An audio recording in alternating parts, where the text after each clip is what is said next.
listening? It is I, Numator 479. According to our studies of your puny mammalian race, we discovered you like very good coffee. And while it is our evolutionary purpose to cause you psychic torment, we want you awake and vivacious to give it. So try our new blend from Spring Hill Jack Coffee, Reptilian in the morning.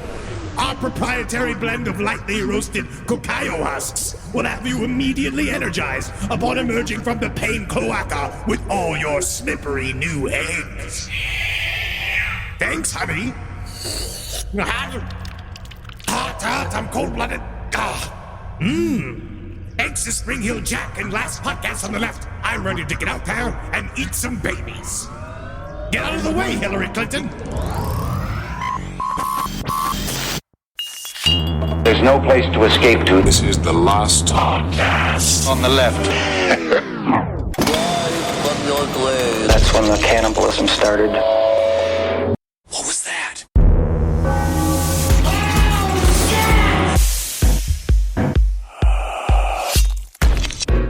So guys, Okay. in 2023, Yeah. we're gonna do the Andes Challenge. Okay. We're gonna eat nothing but raw meat and socks. Okay. That sounds wonderful. Hey, man. Honestly, you sound we're heading into Rogan territory because he definitely does the full carnivore diet, Yeah. which I think is a mistake. Yes. Or because also I'm a person who's got really high triglycerides. So I feel like one of the main issues with eating nothing but human meat might be the fat content of your body. If you have some form of lipid malfunction, Mhm. Yeah. you can't absorb a lipid, it's going to be bad out there when you're eating lipido.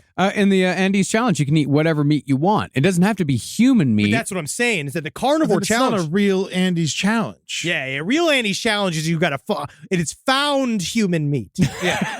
If or you fight a condor. That's a good Andy's challenge. We can put out a bunch of dead meat and then fight birds for it. Welcome to the last podcast on the left. Ladies and gentlemen, I'm fighting a buzzard. My name's Marcus Parks, here with Henry Zabrowski You fucking fight my buzzard. and Ed Larson. I'm eating buzzard. Why did they gang up on the condors? Because they said they were weak and I they were know they were scared. weak, but like just to kill something. Condors are They're huge. incredibly large. And so ugly. Yeah. They really All are. the carrion birds are ugly. Although I do find vultures to have an ugly beauty all in themselves. Yeah. My question is, Character. this might be, I like a face with character. people don't like when we talk like this, but I feel like birds are easy to kill. Certain birds are. I feel the bird's attacking you and it's like, like I think it's easier to get at its fucking head and it's just kind of break its neck, right? Yeah, like but fucking smash Its his head. bones are hollow. Yeah, but then they got the claws. That's the problem. Yeah, Yeah. you're getting And jacked the up while you're beaks. going, but you still win the fight. Unless I it's a think- cassowary. If it's a cassowary, Oh, you're you're fucking fucked. dead. Yeah, yeah. Dude, You're I absolutely saw a bald eagle recently at Dollywood. That thing was fucking like half the size of a human. It's very long. dead. But it's also a scavenger. Yeah. Yeah. Oh, yeah, it is, isn't it? Mhm. Yeah. It's a paltry bird. Mhm. And not as Benjamin Franklin wanted our national bird to be, a turkey. Stalwart. I mean, much better bird. Huge tits. And the best tits. That's by the why way. he liked them. Yeah. So when we last left, the 16 people stuck at the top of the world, Nando Parrado, Roberto Canessa, and Antonio Vicentin, a.k.a. Tintin, had volunteered to take the more difficult route west to hopefully reach the green fields of Chile, where they hoped they would find human civilization. Loaded up with the makeshift sleeping bag Carlitos had made, along with a rugby sock filled with enough human flesh for 10 days, Jesus. the 3 expeditioners solemnly said goodbye to the 13 people they left behind, knowing they'd either see them again soon or they would all be dead. That's a good way to do the Andes challenge, is that you can only eat as much as you can fit into a sock. Exactly. That's what I brought up the socks. Yeah. You shove it through. That's all you eat all day. And it's got to be a rugby sock, too. No fucking stockings. No, No. Christmas stockings. No. Rugby socks are long. That's true. They It's go true. up your calves. That is true. Did they sew any skin onto the sleeping bag? No. No. It No, was just lost airplane opportunity. insulation. Yeah. In a touching moment, Nando handed Carlitos a red baby shoe that Nando's mother had bought in Mendoza for her grandson. Nando told Carlitos that he would keep the other one, and when they came back, they would have a pair once more. Unless, of course, the baby is born with one leg. So who's got Nando as a kid? No, it's a sister. His sister's got his a sister's kid. Yeah. So he's got a nephew back home. Yeah, he's got a sister, a nephew, and his father. Oh, okay. Back home, Okay. yeah. Then, just before walking away into the wild, Nando turned back to Carlitos and gave the group permission to eat the bodies of his mother and sister if they ran out of food. Carlitos agreed, but only as a last resort. Thank you, Nando. Now, tragically, there had been a hotel for rheumatoid patients like 18 miles east of the crash site this entire time. There was a hotel A hotel. right down the mountain. Well, I don't think they burnt all the cash, so they weren't going to be able to get a room. Can you anyway. imagine showing up being like, you have a debit card? We can't let you in unless we have a card to put on file. There's a manger outside, though. If you Oh, it's Christmas. And this was, of course, the direction Roberto had wanted to go. But any trek east would have been stopped by a giant impassable river before they reached the hotel. So west was the way to go no matter what. They couldn't have reached the hotel. It was just a tragedy that there was a hotel 18 miles away. It's just wild. Yeah. That's how life works. Now, as we said in the first episode, the survivors were completely wrong as to where they believed they were in the Andes. They were at twice the elevation, and they were much further east, near the middle of the mountain range. But simply, even the most experienced of mountaineers wouldn't have attempted what Roberto, Tintin, and Nando were about to do without an arsenal of supplies, months of training, and more equipment than they knew what to do with. But that's the strength of being young, dumb, full of cum, and ready to go out there and do whatever it takes. Yep. I thought we established they weren't full of cum. No, well, we don't know. No one talks about cum. Results inconclusive. Inconclusive. Yeah. Yes. But as for Tintin, Roberto, and Nando, they'd been near starvation for months. They had only the crudest of tools and wildly inadequate clothing. Hell, Tintin and Roberto, they'd never even seen snow before the crash. This just reminds me of when we started doing podcasting. Mm-hmm. We had no idea. Yeah. What Well- in the living fuck we were doing. I mean, I had an idea. I'd been in broadcasting for like 10 years by that point. that story for fucking a decade. I'm just saying, get your story straight. I knew what I was doing. I've heard this story a long fucking time, friend. I'm willing to say I knew nothing. Okay, thank you.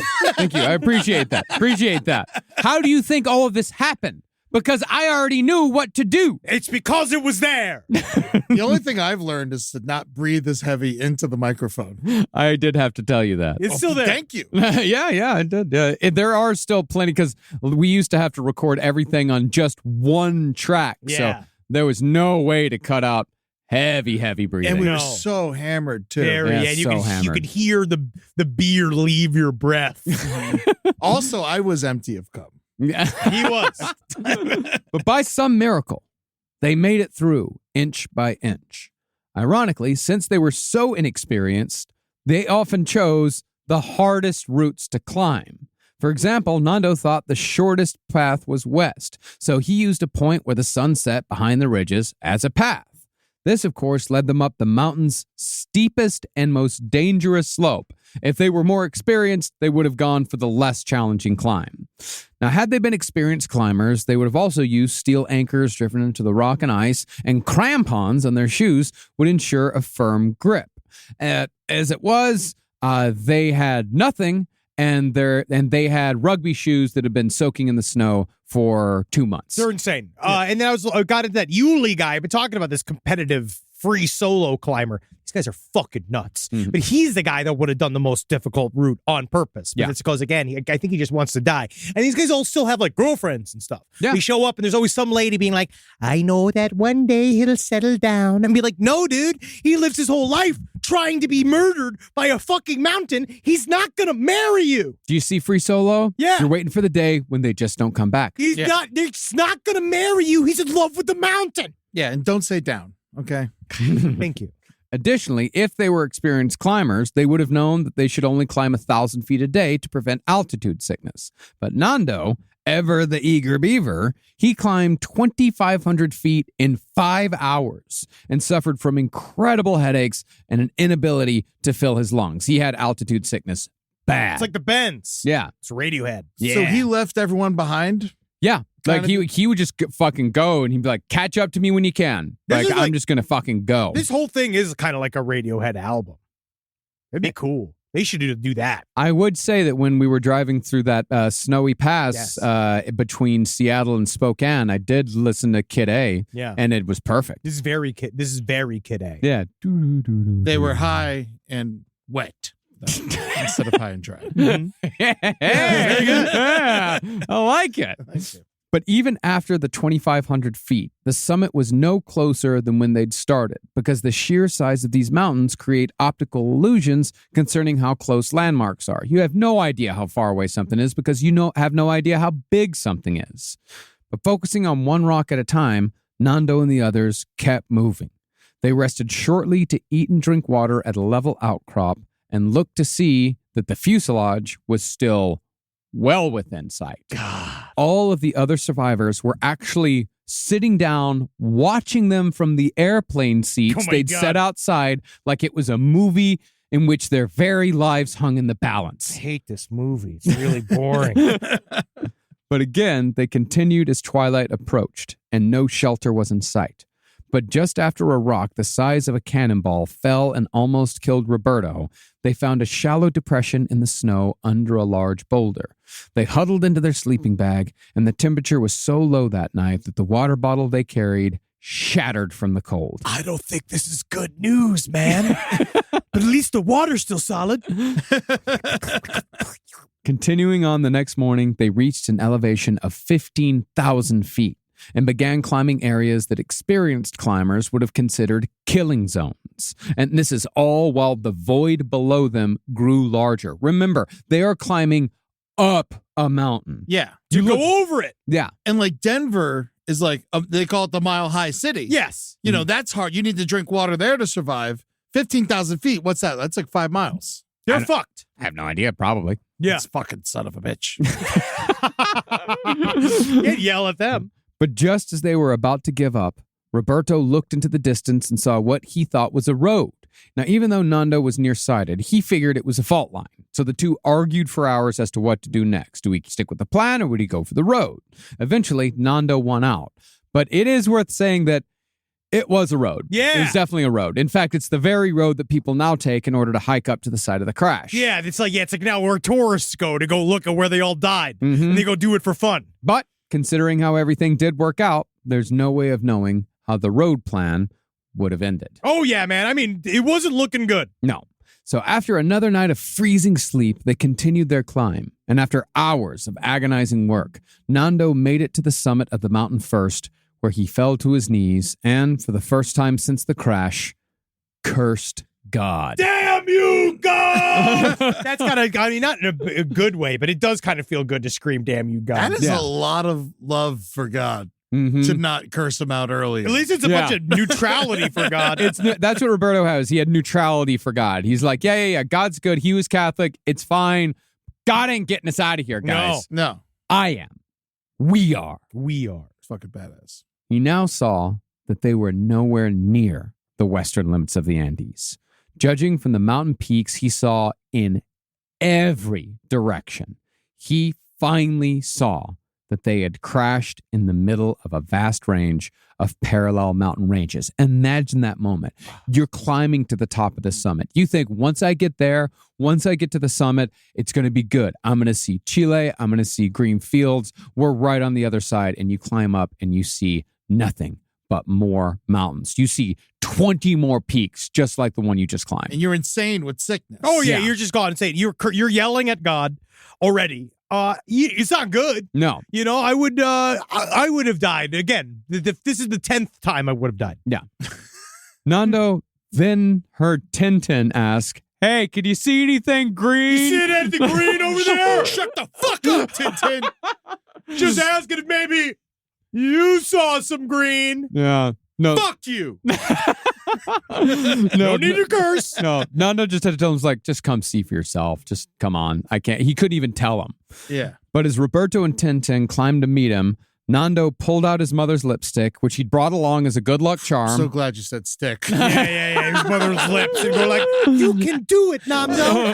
You can do it. I believe in you. He also brought out a plastic bag And on the bag, he wrote the name of his father, Seler, and named the peak for him, saying that even though this mountain was now his enemy, I hate you, mountain! Nando would now give it to his father. And whatever happened afterwards, he at least had that small revenge. Now you belong to my daddy. That's what you get. 3 hours later, Roberto finally caught up, looked out, and said, well, I named this Mountain Carol. I now name this place, because she was the girl with the biggest tits I've ever seen. And if there's nothing like a pile of tits that you'd call a mountain range, it's Carol. actually, we're going to get to that in just a second. Yeah. beautiful. Well, he looked up and he said, well, we're finished. Although he probably said something closer like, bueno, estamos jodidos, which means, well, we're fucked. Yeah. Oh, yeah. But then Nando pointed to 2 smaller mountains without snow. And when Roberto saw them, he said, you mean those tits? What? And Nando said, yeah, Tits? the tits. Chi-chis, they call them. Yes, chi-chis. Chi-chis, yeah. I remember because when I worked in the kitchen, whenever I needed chicken breast, I would say, pollo de chichi. And they would laugh and laugh and laugh. and it really worked for years, that joke. Yeah. That's great. Yeah. But the point is that Nando believed that they should head towards the tits, down the mountain, and along a valley that formed a Y. But even though Roberto estimated that it was at least 50 miles, this is my favorite part of the whole fucking story, Nando told him that he would rather walk to meet death than wait for death to find him. That's my fucking boy. Yeah. And then Roberto answered with an equally fucking awesome line. He said, okay, then let's go die together. Yeah! Alive! Yeah, man, it's fucking so sweet, dude. It's Yeah. fucking do the Aragorn fucking salute, dude. They fucking hold each other's forearms, man. It's fucking awesome. And so the decision was made to make it for the Y. Now, since they were finally aware of just how long of a distance was still left, they sent Tintin back to the fuselage so Nando and Roberto could split the rations. Get the hell out of here, Tintin. We're walking to death. You're fucking annoying, all right? And yes, they do look like tits, but I wish you hadn't said it. And indeed, on December 15th, the survivors back at the fuselage saw Tintin sledding down the mountain alone. But by the time he returned with nothing but bad news. Yeah, man, sucks up there. Yeah. Saw some tits, though. The only food left was a pair of putrid lungs that no one else would eat. But after Tintin took a bite and didn't get sick, everyone else joined in. But as it got warmer, more bodies were uncovered, enough for at least another 6 weeks. And it was getting hot enough during the day when they could almost cook meat on top of the plane. Yay! That's how bad it was. Like, it was like, oh shit, more bodies. whoa, Yay! Man, check this out. You can fucking put it on the plane and it kind of cooks a little bit. Oh, yum! ass. Guys? All right, let's eat some ass. The tragedy, though, is that they were almost rescued before Roberto and Nando. But the aircraft that they heard flying in parallel lines saw everything but them, even after they laid out a pattern of bones to catch the rescue party's attention. Problem is that the bones are white, too. Yeah, bones exactly. are white. Yeah, but there's also some flesh on the bones, so they got a little bit of color in there. Yeah, but Yeah. it's still not anything. Yeah, You would have used the bones as the poo-poo stick. I think maybe the bones were the poo-poo stick. I think The bones had to have been the poo-poo Yeah, stick. now that I'm thinking about it, I bet the Yeah. bones were the poo-poo For stick. certain, because it's got a rounded edge. Yeah. Oh, yeah. Fucking boner in the ass. God, there must have been a couple of those. They must have laughed. They're a They bunch of must have said fucking that a couple 19-year-old guys like, you can put a fucking bone up fucking your butt. ass. You said that yesterday. I am sick. I don't want to be here anymore. Coco died weeks ago. This plane was actually full of the fathers of survivors. They knew the risks of flying through the Andes, but they decided to board the plane to look for their sons anyway, even if the chances of them still being alive were impossible. That's what father's supposed to do. Yeah, But you don't need to send all the fathers. they all wanted to go. You sent 2. They all wanted to go. They I all would wanna have go. stayed back. Yeah. I would have trusted some of these other I'm fathers. like, you know what? You got good eyes. You go. Actually, fucking Nando's father did stay back. He not only stayed back, he's fucking dead. he sold Nando's motorcycle. He fucking sold all his clothes. Like, cause he just wanted, he's like, I want this fucking over. I want this over. I want to move on. My wife and 2 of my children are dead. Like, don't fucking prolong this. They crashed into a mountain. Yeah. I know, but it was like less than 2 months. It was like 2 months. But 2 months is a long time to be stuck in a mountain. No one thought that they were alive. I know, but to sell a motorcycle and shit, you can keep it around for a year. Yeah. Anything that reminded him of Nando. Rise from your grave. Incredibly, Roberto Canesa said that sometimes he'd look up and actually see the plane, and he'd wave at it.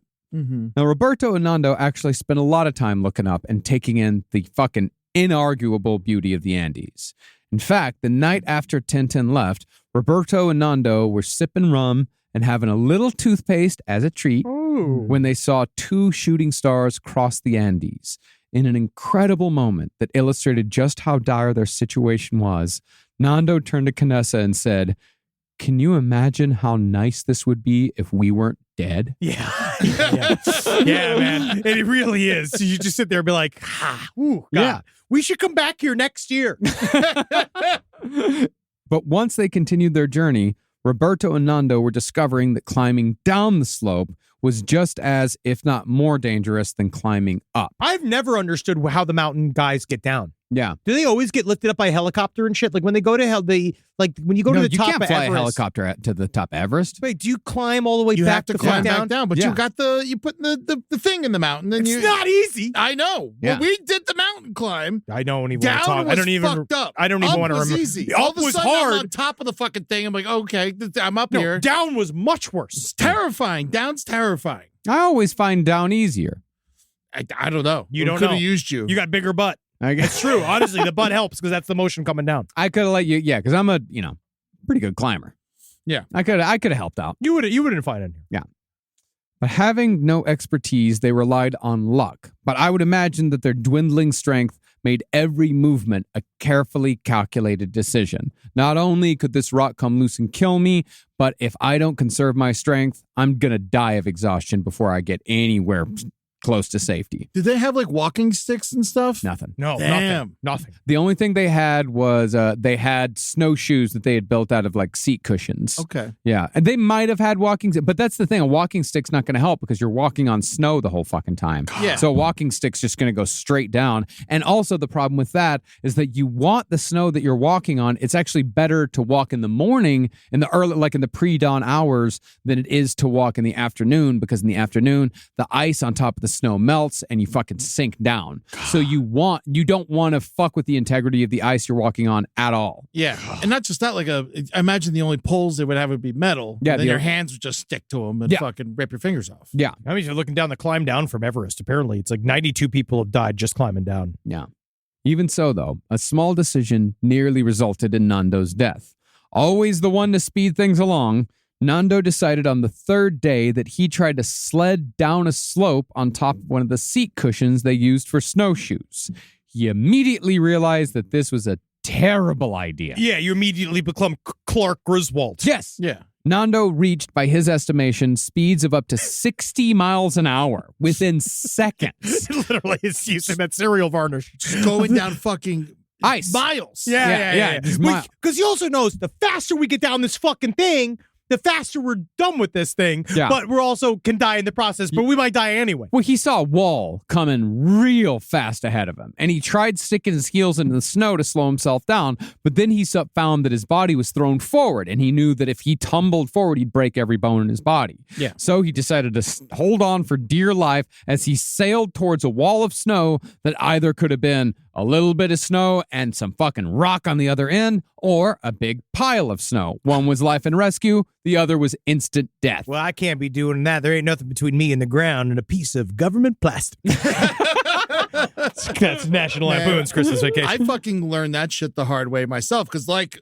all these fuckers, I didn't see snow till I was 18. Mm-hmm. So I was up in Boston because my parents moved up there after they left Florida, and I was so excited to see snow, and there's this giant pile of snow outside their house. So like I ran, Oh my God, I ran, you're like a I fucking- threw my back like a into Rottweiler. the snow. Oh, what And was underneath? I don't know, but I just bounced off. I think it was just ice because Yeah, it it'd was- been there for so long, and I Yeah. just like what I thought was I was going to go in. I just bounced off it and fucking bruised my entire back the first day of winter. You're like, oh no, winter's bad. So stupid. So stupid. Stupid. That's not a swimming pool. But after slamming into it, Nando discovered that it was snow.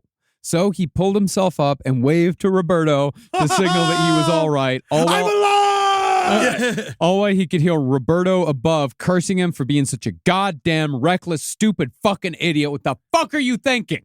Hey, man. But now he's got the day off. And Roberto's got to climb down Yeah, the he's got to climb down the fucking mountain. I did it. But from there, Nando and Roberto's journey, this is pretty much when they enter into Sam and Frodo territory. Oh, yes. Yeah, and if I'd say, cannot carry it, but I could carry you. if I were to say, Nando is definitely Sam, Yes. and Frodo's Roberto. Now, You actually think it's that way? You don't think Nando's Frodo? No, because Nando's got the spirit. He's got the heart. He's the one that says, "Come on, we got to keep going." He's the one in love. Yeah. And then the other one's the one who's loved. Yes. and he's got these, and he has the fat family back home. Yeah, it's a fat family. Yeah. Hot girlfriend, though. Yeah. I always like that little hobbit woman in that. No, she's cute. Yeah, I was like, all right. Rosie. Fucking- yeah, Sam's my boy. Yeah. Now, if he couldn't carry the ring, how could he carry Frodo? Because he can't touch the ring, but he can carry Frodo. Yeah, he can't touch the ring, but he can't have the ring in his possession because if he's carrying Frodo, It'll the ring, corrupt him, yeah. the ring is technically still in Frodo's possession. Okay. And Frodo also refuses to give him the ring. Yes. That's the other big part about it, because he'd have to knock Frodo out if he wanted to take the ring. But then who knows? Yeah. Sam could have done it on his own. Yes.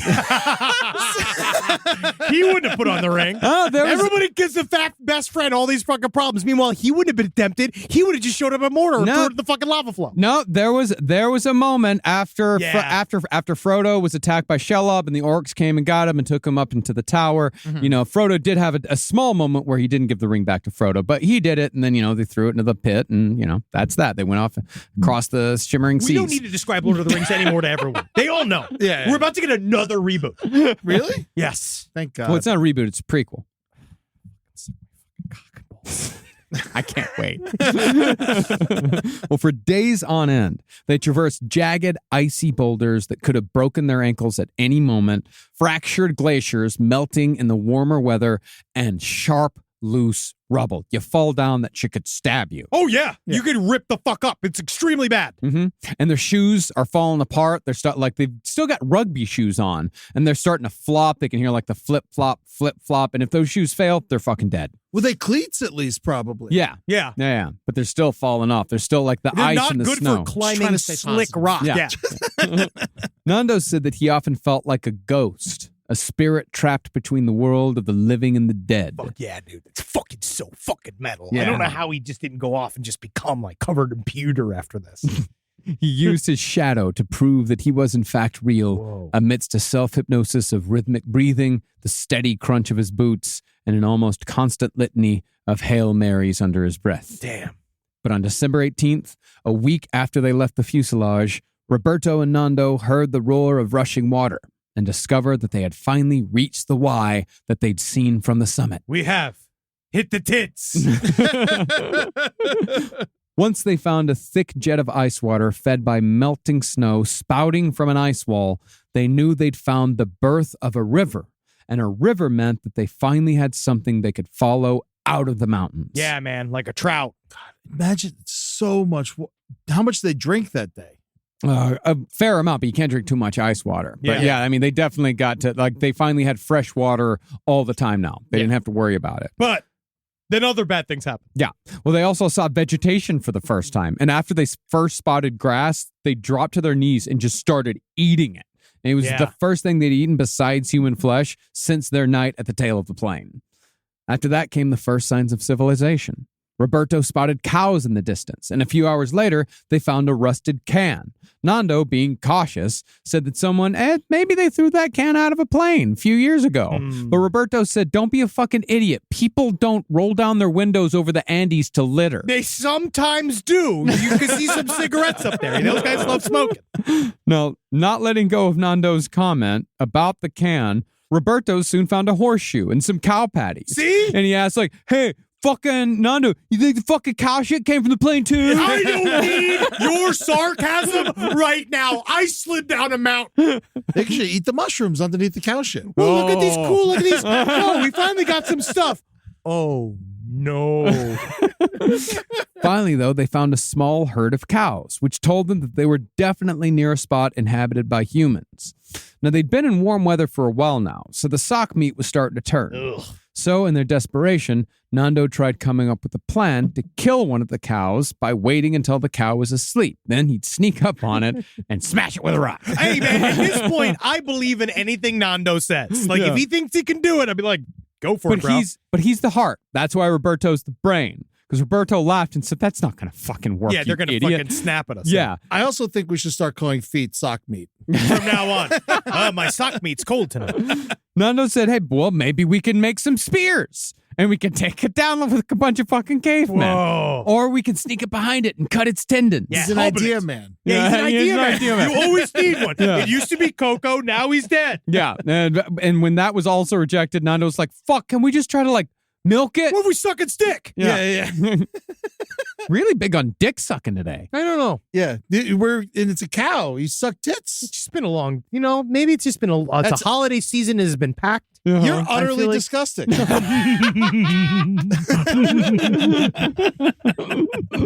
You're utterly delightful. Thank you. Moo. Moo. Moo to you. Well, either way, they figured it'd be a good idea to camp that night next to the cows just in case a rancher showed up. But when no one showed, they decided to continue their journey for day 9. They've been doing this for 9 days. Now, Roberto damn near didn't make it at the very last minute. While climbing a large boulder the size of a 2-story house that they couldn't get around, Roberto was suddenly struck with a bad case of diarrhea. God, just clinging onto a rock, just being like, I got a case of the fucking dumps. Fuck. But even though he was suffering incredible pain, She'd be like, let's shoot you over the rock. and I'm also, by the way, I'm light on the diarrhea in my reading here because there's a lot more diarrhea in this story than I actually told you guys about. This is a diarrhea-centered story. But he powered through, and they continued their journey. Finally, they found themselves in a meadow of thick grass with trees, wildflowers, a corral, even more cows. The problem, though, is that they'd also come to a river that they could not cross. But just as twilight fell and Nando decided to look for firewood back in the meadow, Roberto called out from the riverbank and said that he had seen a man on a horse. Or a centaur. One or the other. By the way, I'm going cow surfing. Going cow surfing, so excuse me. Nando sprinted back the best he could, but saw nothing until he heard the sound of a human voice. Lo and behold, across the riverbank was a man, their first sign of civilization. This is for you, Nando started shouting and waving his arms, but the river was too loud for him to be heard. But it was obvious that the man had seen them, because just before the man turned his horse to disappear into the shadows, Nando heard one word: mañana. Tomorrow?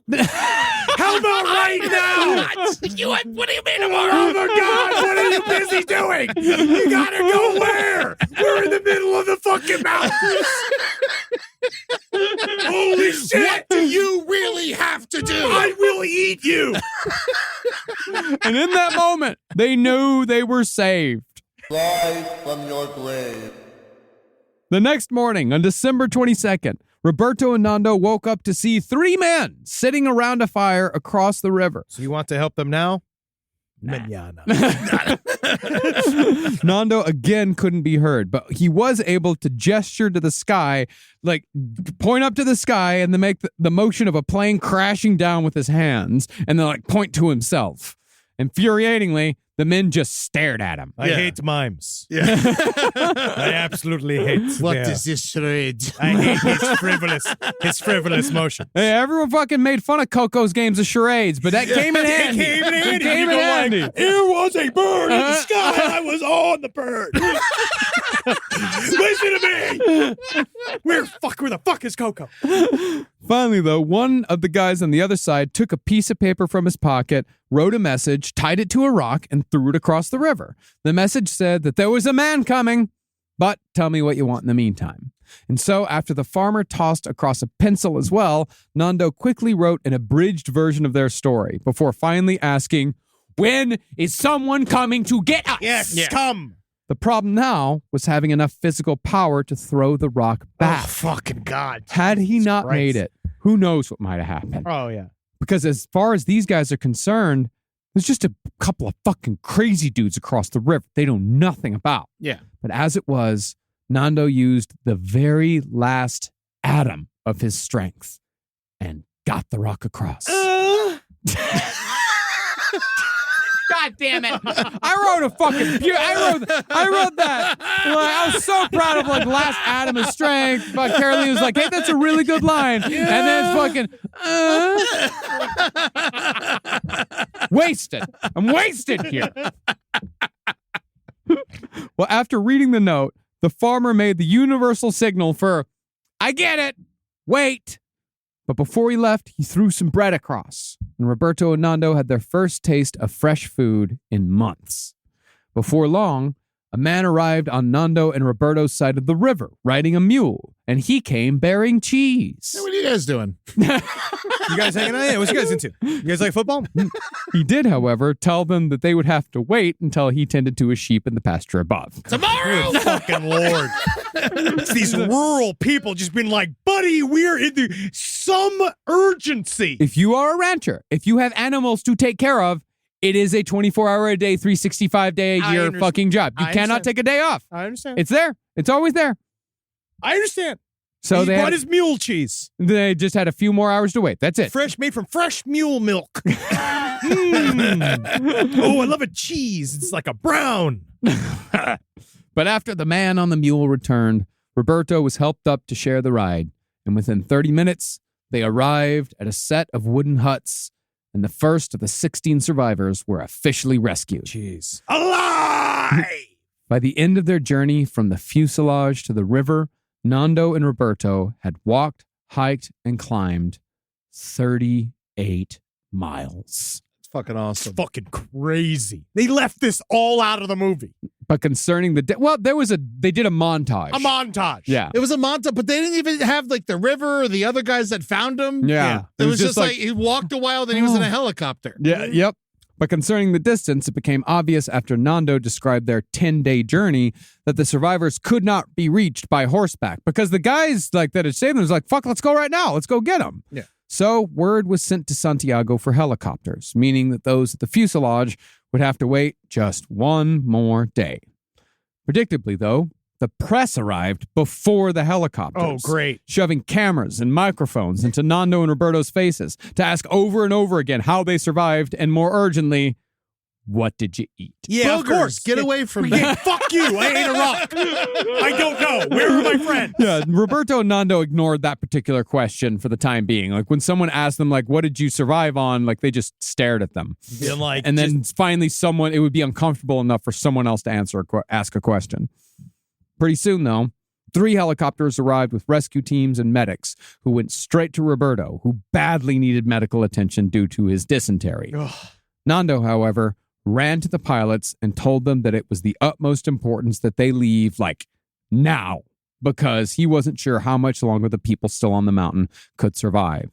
He also knew that the longer they waited, the more likely that the bodies of his mother and sister might be eaten. oh, God. Mañana. Manana. Now, as far as finding them again, Mañana. Manana. Sorry.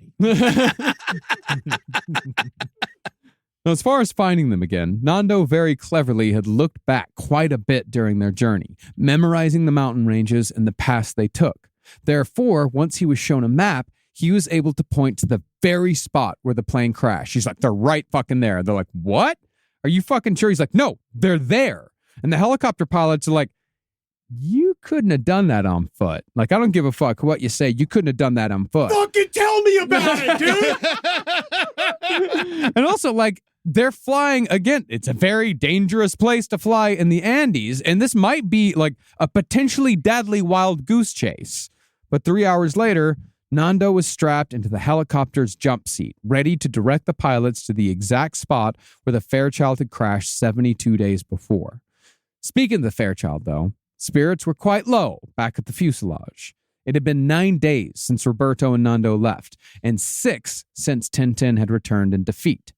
But then they heard on their transistor radio, broadcasting on stations all across South America, that Nando and Roberto had been found, and rescuers were on their way to find the rest of the survivors. And so the survivors at the fuselage broke out a stash of cigars they'd been saving, and they talked about, making themselves a little bit more presentable. The problem was that there were piles upon piles of human remains all around them, Oh, yeah. which they had neither the time nor the energy to bury. But Eduardo Strauch said that they didn't need to be ashamed of what they had to do to survive. And besides, people were going to figure it out pretty quickly. It was anyway. going to be a main part of the story pretty soon. Yeah. And so everyone tried to find their least dirty clothes. They cleaned their teeth with the last of the toothpaste, and they waited for the helicopters. Now, while Nando and Roberto took 9 days to reach the spot where the helicopters picked them up, it took only 20 minutes to reach the summit, which Nando had renamed Mount Celer after his father. And indeed, the helicopter damn near didn't make it to the crash site and almost crashed itself in the high altitudes and dangerous winds. It was not supposed to be where. Can you imagine that? Getting all the way there and then the helicopter crashes? If Nando would have crashed again in the end, I'm Yeah. never leaving he would home have been ever dead. again. There's no way you don't survive helicopter crashes. No.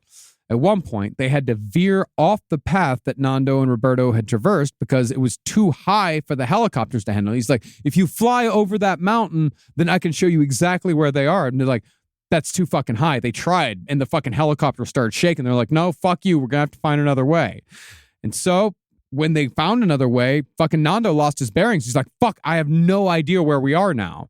But suddenly he caught a familiar ridge and knew that this was indeed their mountain. Because imagine how much time they spent staring. Oh, yeah. Over those months, fucking months. Months and months of staring. Before long, he looked down and spotted Gustavo wearing the pilot's hat he'd worn almost the entire time they'd been stranded. And he soon saw more, waving with joy. And much to Nando's surprise and relief, everyone that they left behind 10 days earlier was still alive! And one of the guys was even so excited to be rescued that he dove into the helicopter, slammed into a pile of skis, and yelled, Ow! I think I broke my ribs! Now, the flight back to civilization was indeed terrifying. Yeah. But now that they knew the route, it only took 20 minutes each way.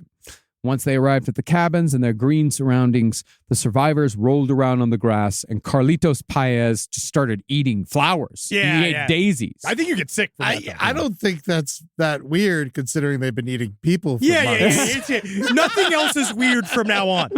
But after notching on some flowers, Carlitos reached out of his pocket and pulled out a little red shoe. Oh, look, a burrito. Which was This whole time. Oh, my God. I have this whole pack of granola bars. which was returned to Nando as the pair that they'd promised. Now, once they were in the hospital, they admitted they'd survived on human flesh. In response, the doctors insisted that no friends and family could visit for a while for reasons I don't fully understand. They might chew on them. They did, however, allow a priest. And while that might not seem useful, nothing did more to ease the consciences of the survivors. Listen, I'm your dudes. I'll fucking talk to God for y'all. And guess what? Fucking dissolves the shit, bro. Good work, dude. Fucking doing what you gotta do, son. The priest said that, unbeknownst to the survivors, the Catholic Church actually had an official stance on the act of anthropophagy. This comes up a lot. It was permissible in extreme situations. Therefore, the priest had nothing to forgive because nobody had done anything wrong in the eyes of God. That's fucking in the book, dude.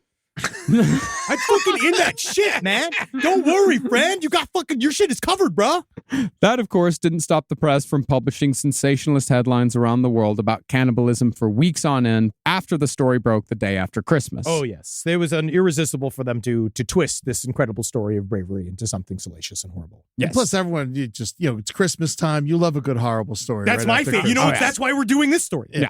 But as almost every person who survived said, nobody knows how they would react, and nobody knows what they would do until they themselves were on that mountain. Yeah. In fact, many of the parents who had sons who were killed and eaten expressed their support for the survivors, even after rumors started circulating that the avalanche never happened and that the survivors had actually killed one another to survive. Good Lord. We're just like, it's enough. It's enough. They've done enough. Does it not? Does it have to be worse? Does it have to be worse? Also, there's no law up there. If anyone did kill each other up That's there, how that's who gives mountain a shit? time, dog. You know, like I guess it would be Argentina. What happens in the fuselage stays in the fuselage. until it gets thrown outside to wait to get eaten by the people inside the. Then yes, then of fuselage. course, Yeah. then it is waiting to be consumed.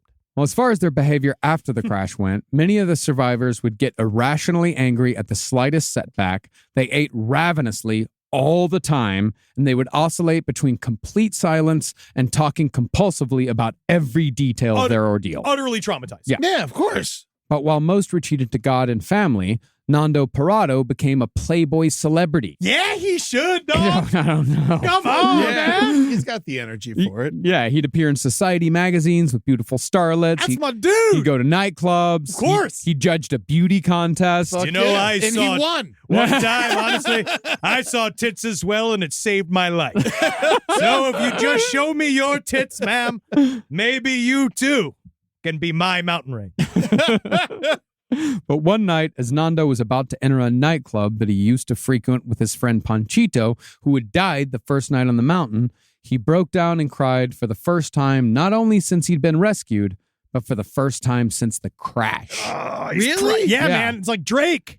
Yeah, and so he went, like, not even when his sister died, not when he found out his mother died, not when he found out they'd crashed, not when all the other people died, not when they were rescued, nothing. Okay to cry. It's Yeah. hard, man. These are men. He survived. You push a lot down. He pushed a lot down. And then, of course, you're sitting at the club, watch people dance back and forth. You got chains on, sunglasses inside. Of course, that's sometimes a tear rolls down behind them reflective shades, man. No one knows what the man at the table's crying about, but he knows because he's a survivor. Man, I cried when I saw the holdovers. But after his Playboy lifestyle calmed down a little, Nando became, of all things, a Formula One race car driver. My thing is, shit's real boring for me all the time now. Well, that's what he said, is that people thought that he started doing Formula One because he wanted like adrenaline. He's like, no, I did it because I liked it. I like driving. And it's like his dad was a race car driver, Oh, I sure, think. sure, Like it was like a family thing. He's like, no. He's like, don't read into it. I like driving cars fast. He's It's allowed. fine. He is Yeah. absolutely allowed. Finally, though, he settled down with his wife to help his father run the family hardware business, which Nando helped turn into the Home Depot of Uruguay. My fucking beard, dude. Currently, he is alive and well at the age of 74 and still gives speeches about the crash. Nando. Holy shit, Nando. Nando. As far as Roberto went, he dove right back into medicine and has since become the foremost pediatric cardiologist in Uruguay. Wow. At one point, he even created his own political party and ran for president, although he did lose by a large margin. Everybody should spend 1 week on a mountain. To this day, though, Nando and Roberto consider themselves closer than brothers, men who share a bond that nobody else in the world can understand. As far as the crash site went, the people who died there are still buried there, and even some of the survivors make occasional pilgrimages through a route that's only passable during summers.